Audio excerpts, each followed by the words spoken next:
আগের পার্টে তোমরা দেখেছো যে আমরা পিকনিক স্পটে এসে পৌঁছেছি।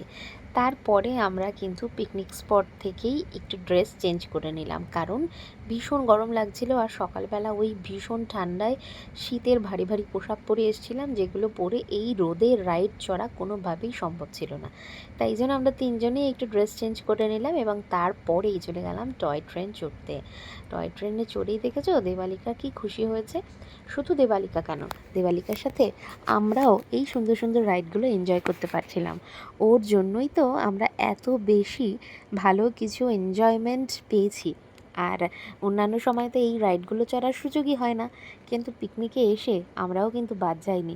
দেবালিকার সঙ্গী হয়ে দেবালিকার মা বাবা সবাই একসাথে সমস্ত রাইডগুলো আমরা এনজয় করেছি। আর রাইড চড়তে চড়তে এইবার চলে এসেছিলাম আমরা পিকনিক স্পটে, কারণ সেখানে ছিল পকোড়া এবং কফি।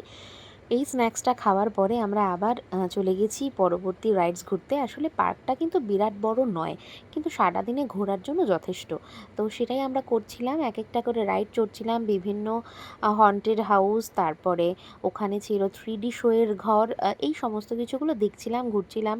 আমরা কিছু খেলাধুলোর জিনিসপত্র নিয়ে গেছিলাম, সেগুলোও খেলছিলাম। আর এখানে দেখো হর্স রাইড, এখানে দেবালিকাকে বাবা উঠিয়ে দিচ্ছিল। প্রথমে দেখে একটু ভয় পাচ্ছিল, কিন্তু তারপরে চড়তে চড়তে ওর বেশ সাহস হয়ে গেছে।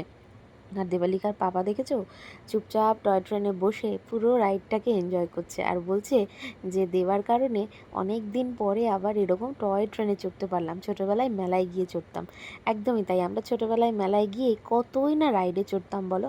আর এখানে এত সুন্দর সুন্দর রাইড দেখে আমরা আর লোভ সামলাতে পারছিলাম না। তারপরে আমরা সকলে মিলে করে নিলাম কিছুটা ফটোশ্যুট। আর এখানে দেখো কত ফুল ফুটেছে, একেবারে সাজানো গোছানো একটা পার্ক এবং ভীষণ সুন্দর যত্নে রাখা, যার কারণেই না এত ফুল। তো চলো, এবার তো দুপুর হয়ে গেছে, লাঞ্চে বসতে হবে। লাঞ্চের মেনুগুলো তোমাদের সাথে শেয়ার করি।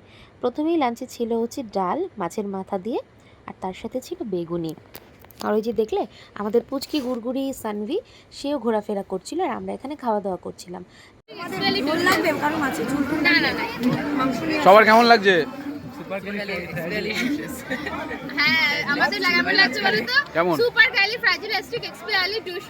ও ইয়েস, জাস্ট ফাটাফাটি। সত্যি তাই, একেবারে ফাটাফাটি রান্না হয়েছিল। আর কাতলা মাছের পরেই পাতে পড়ে গেল চিকেন। দেবালিকাকে দেবে না, এখানে দেবে সলিড দেখে দাও। এই সলিড হ্যাঁ, তুমি নেবে না নাকি? ভাত ডাল মাছ চিকেন খাওয়ার পরে চলে এসেছে চাটনি পাঁপড় আর রসগোল্লা। সব ভালো। না, একজনের কাছ থেকে কমেন্ট নিলাম যে কেমন কেমন লাগছে বল? সুপার ক্যালিফ্রাজিলিস্টিকএক্সপিয়ালিফ্রাঞ্জিলিটিস। আমি একটা কথা বলি, যাক সবার যদি আনন্দ হয় এটাই সবচেয়ে ভালো। খুব ভালো, সবটা খুব ভালো।